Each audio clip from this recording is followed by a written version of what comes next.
Welcome, it's me, Lou. I'm here for another action figure unboxing and review, and today from Playmates, in their Monsterverse line, we are featuring Godzilla Kong New Empire Shimo with Frostbite Blast. Alright, so I haven't come across this toy too often out in the wild. Usually at my Targets and Walmarts, I can always find the Kong and the Godzilla figure. But I haven't come across the Suko with the Titanus Dug, and this was the first time I came across Shimo.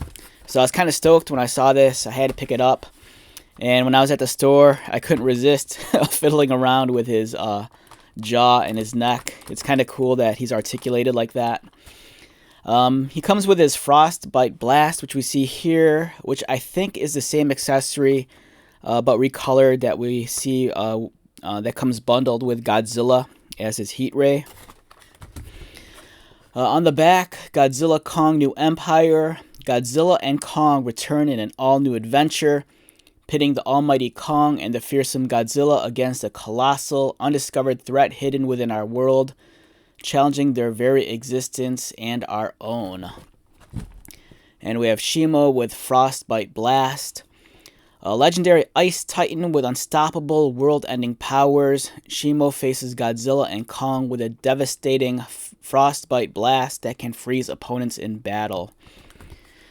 So he kind of essentially sounds like, the X-Men character Iceman or the Mortal Kombat fighter Sub-Zero.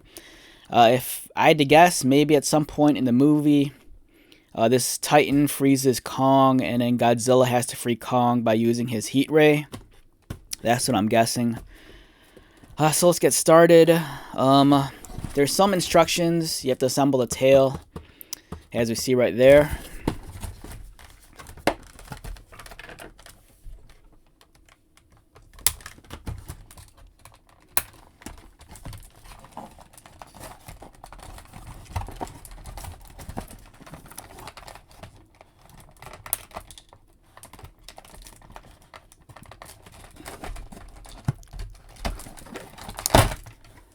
Alright, I got that out.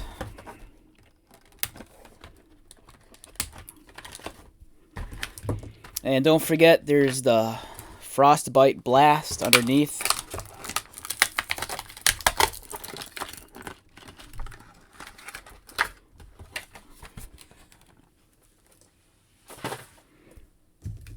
And let's take a look at Shimo, and let's attach the tail. It's a really nice looking figure. It's a very just plain white. I haven't seen the film yet. It's due to come out in a couple of weeks. As of this recording, it's March 3rd, 2024.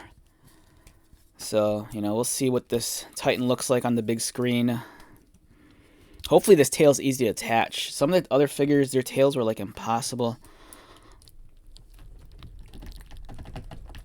There we go. This one requires a lot of effort. If you have little ones, chances are they're going to need your assistance. And let's take a look at Shimo. Nice head sculpt. Everything seems kind of crisp. I think the fact that since it's so plain white, it's kind of hard to really make out the details. It's just a very plain looking character. Maybe, if you're a customizer, you could probably add a little bit more depth. Maybe with a very subtle wash or a dry brushing. Maybe like a very light gray or very light blue. The fins and the spines are kind of like this translucent dark blue. And then the effect kind of runs onto the tail, but the tail is just painted.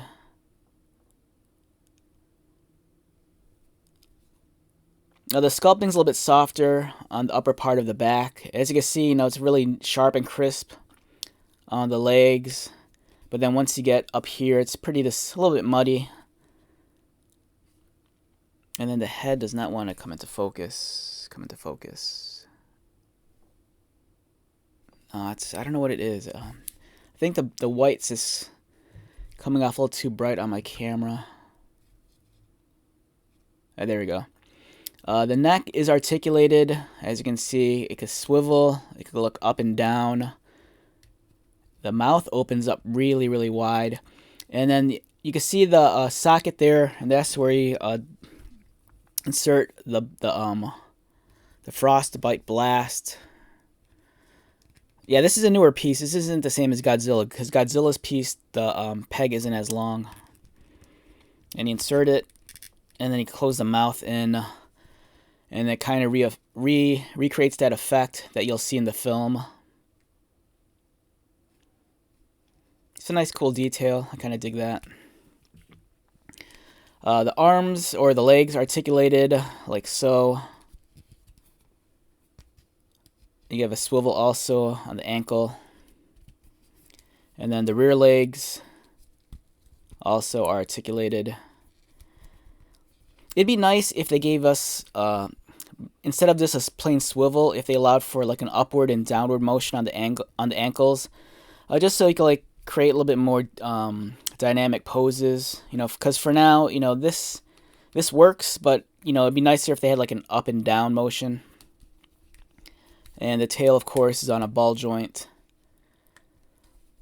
Yeah, so overall, it's a fantastic action figure. You know, the movie still has to come out, so I can't really, you know, judge how accurate this is, or you know, if this looks anything like the actual on-screen model.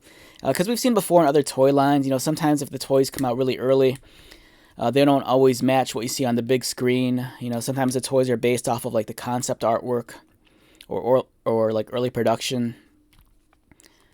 But it's cool. I dig this a lot. The white colors a stark contrast from like Kong and Godzilla, who are very dark. I kind of wish they'd do more with the mouth. Like, I do appreciate that the mouth opens, but I kind of wish they went to greater efforts to detail the inside, because, you know, once you open it, like at full, you know, at full width, it kind of reveals the inside, and it's not detailed at all, and it's kind of unsightly. But it's nice though that it's at least articulated. If I was a child, you know, I'd have a field day, you know, taking this guy and having it try to like bite chunks out of Kong or Godzilla. Yeah, so overall, excellent action figure, well worth the purchase. With a new movie coming out, I'm sure this thing might be harder to find. I think, in addition to this, you know, I think the only other villain kaiju is Scar King. So, all right, let's wrap this one up. Once again, my name is Lou. If you're new to my channel, welcome. If you are a returning viewer or subscriber, thank you so much for your continued support. I greatly appreciate it. So, until the next video, be safe, take care of yourself, buy lots of toys, and most importantly, be happy. And I'll see you at the next one. All right, later.